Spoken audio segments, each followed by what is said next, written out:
Assalamualaikum warahmatullahi wabarakatuh. Perkenalkan, nama saya Lilik Maulidia. Saya dari kelas PAI 2 semester 4. Baik, tujuan video ini saya untuk memenuhi mata kuliah Edu Parenting Pendidikan Islam. Baik, di sini saya akan menjelaskan materi sedikit tentang tipe-tipe pengasuhan atau pola pengasuhan anak. Pengasuhan anak adalah upaya untuk memenuhi kebutuhan akan kasih sayang, kelekatan dan kesejahteraan yang menetap dan berkelanjutan demi kepentingan terbaik anak yang dilaksanakan baik oleh orang tua ataupun keluarga. Penyelenggaraan pengasuhan anak yaitu pola asuh, berarti bentuk atau sistem dalam menjaga, merawat, dan mendidik. Pola perilaku ini dapat dirasakan oleh anak dari segi negatif ataupun positif. Seperti contohnya kebiasaan-kebiasaan yang diajarkan orang tua kepada anaknya. Yang pertama yaitu ada pola asuh otoriter. Pola asuh otoriter adalah pola asuh di mana orang tua memaksakan anak untuk selalu memenuhi apa yang orang tua harapkan dan inginkan, dan orang tua juga memasang beberapa peraturan di mana anak tersebut wajib menaati peraturan tersebut dan akan memberi hukuman atau ancaman apabila sang anak melanggarnya atau tidak mematuhi hukuman tersebut. Misalnya, saat sang anak tidak tidur siang, maka orang tua akan marah dan tidak memberikan uang jajan. Orang tua menggunakan pola asuh otoriter ini biasanya cenderung orang tua yang keras, kolot, tidak mengenal kompromi, dan biasanya komunikasi yang digunakan bersifat satu arah. Artinya, orang tua tidak mempedulikan pendapat anak dan tidak memerlukan feedback dari anak untuk mengerti tentang anak tersebut. Ciri-ciri pola asuh otoriter adalah yang pertama, anak harus tunduk dan patuh pada kehendak orang tua. Dan yang kedua, pengontrolan orang tua terhadap perilaku anak sangat ketat.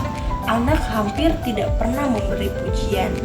Yang ketiga, orang tua yang tidak mengenai kompromi dan dalam komunikasi biasanya bersifat satu arah. Baik, untuk dampak yang timbul dari pola asuh otoriter yaitu anak memiliki sifat dan tidak mudah tersinggung dan tidak bersahabat, penakut, pemurung, dan merasa tidak bahagia, mudah berpengaruh dan mudah stres, tidak mempunyai arah masa depan yang jelas, kurang berkembangnya rasa sosial, rasa keberanian, dan kreativitasnya dalam mengambil keputusan kurang berkembang dengan baik. Anak menjadi pemalu, terkadang keras kepala, keinginan untuk menyendiri, kurang tegas dalam mengambil tindakan ataupun menentukan sikap yang tidak suka, bertengkar dan licik, serta tidak mau menurut. Baik, untuk tipe pola asuh yang kedua yaitu tipe pola asuh demokratis. Pola asuh demokratis adalah pola asuh yang memprioritaskan kepentingan anak. Namun, orang tua juga masih tetap mengendalikan dan mengontrol anak.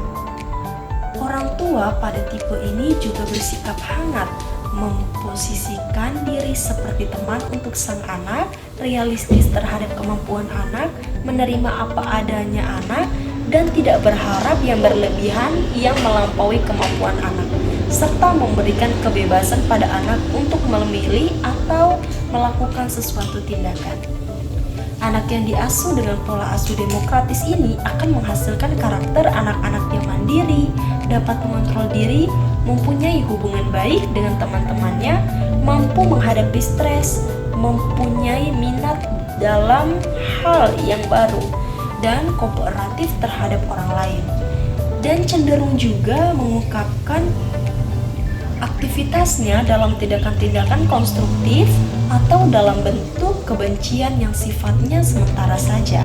Di pola asuh demokratis, yang pertama, anak diberi kesempatan untuk mandiri dan mengembangkan kontrol internal.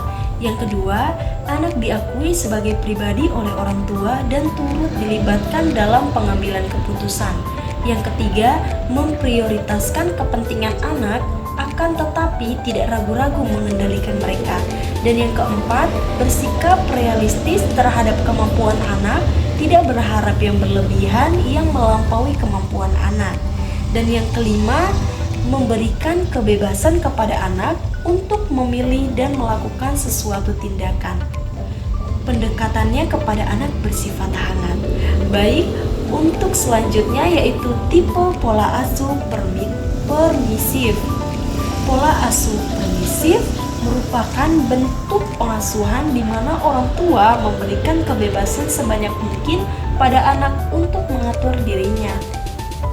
Pola asuh permisif atau pemanja biasanya memberikan pengawasan yang sangat longgar. Mereka cenderung tidak menegur atau memperingatkan anak apabila anak sedang dalam bahaya dan sangat sedikit bimbingan yang diberikan oleh mereka. Anak tidak dituntut untuk bertanggung jawab dan tidak banyak dikontrol oleh orang tua.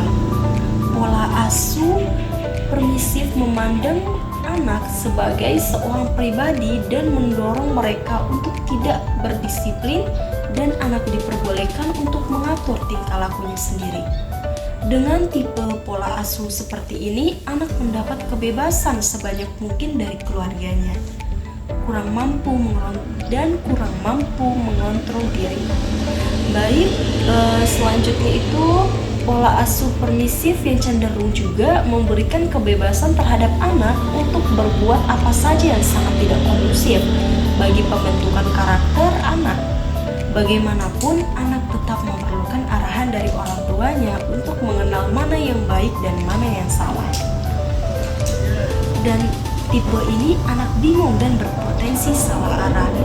Ciri-ciri pola pengasuhan permisif yang pertama, orang tua bersikap acceptance tinggi namun kontrolnya rendah.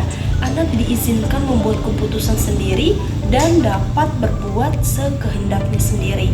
Yang kedua, orang tua memberi kebebasan kepada anak untuk menyatakan dorongan atau keinginannya.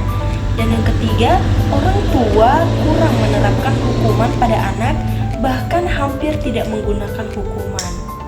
Baik, tipe pola asuh yang terakhir yaitu toxic parenting. Toxic parenting merupakan pola pengasuhan yang keliru dan tanpa sadar dapat melukai psikologis anak. Pola pengasuhan tersebut kerap dilakukan oleh orang tua yang umumnya kasar, tidak dewasa, seperti memiliki gangguan mental. Biasanya juga orang tua yang seperti ini juga mengalami toxic parenting atau pola pengasuhan yang salah dari orang tuanya dulu.